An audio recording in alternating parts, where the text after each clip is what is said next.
Hati sangat membutuhkan apa tadi? Ilmu. Hati sangat membutuhkan siraman rohani. Sangat membutuhkan ilmu-ilmu yang berasal dari Al-Quran, berasal dari hadis-hadis Nabi SAW, berasal dari perkataan para sahabat Nabi SAW dan para ulama yang lurus, yang rabbani. Hati sangat membutuhkan ilmu. Hati kita juga sangat membutuhkan apa? Yang kedua tadi, ketakwaan kepada Allah Subhanahu wa taala. Jadi dekat, ya. Kita harus mendekatkan diri kita kepada Allah Subhanahu wa taala. Di samping kita belajar, kita mengisi hati kita dengan ilmu, kita juga harus mendekatkan diri kepada Allah dengan apa? Dengan ibadah-ibadah. Orang yang dekat dengan Allah Subhanahu wa taala, maka dia akan menjadi orang yang bijaksana. Orang yang kuat. Orang yang punya banyak hikmah karena kedekatannya kepada Allah Subhanahu wa taala. Dan dua hal ini para jemaah sekalian rahimakumullah harus ada pada kita. Jangan mencukupkan salah satu. Karena bisa jadi kalau kita hanya mencukupkan diri dengan salah satunya, hal tersebut akan menjerumuskan kita ke dalam hal-hal yang tidak baik.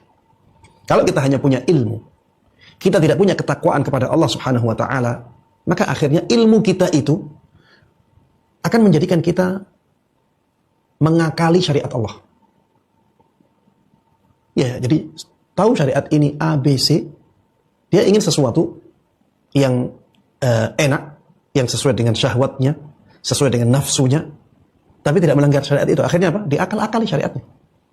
Karena dia punya ilmu, tapi tidak punya kedekatan kepada Allah Subhanahu wa ta'ala. Tidak punya takwa.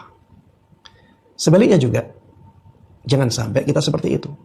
Hanya punya ketakwaan kepada Allah Subhanahu wa ta'ala, maksudnya kedekatan, semangat ibadah, tapi ilmunya kurang. Semangat ibadahnya tinggi, tapi ilmunya kurang. Akhirnya apa? Akhirnya dia melakukan ibadah-ibadah yang tidak ada tuntunannya. Karena apa? Karena bekal semangat dalam ibadah yang tanpa didasari oleh ilmu. Para jemaah sekalian rahimakumullah, berusahalah untuk terus mendapatkan atau mewujudkan dua hal ini. Untuk hati kita. Semakin berilmu dan semakin kuat takwa seseorang, maka hatinya pun akan semakin maksimal dalam memberikan masukan, memberikan pengingat, memberikan nasihat, ya, sehingga kita benar-benar bisa selamat ya dari gangguan-gangguan yang menggoda dalam kehidupan kita.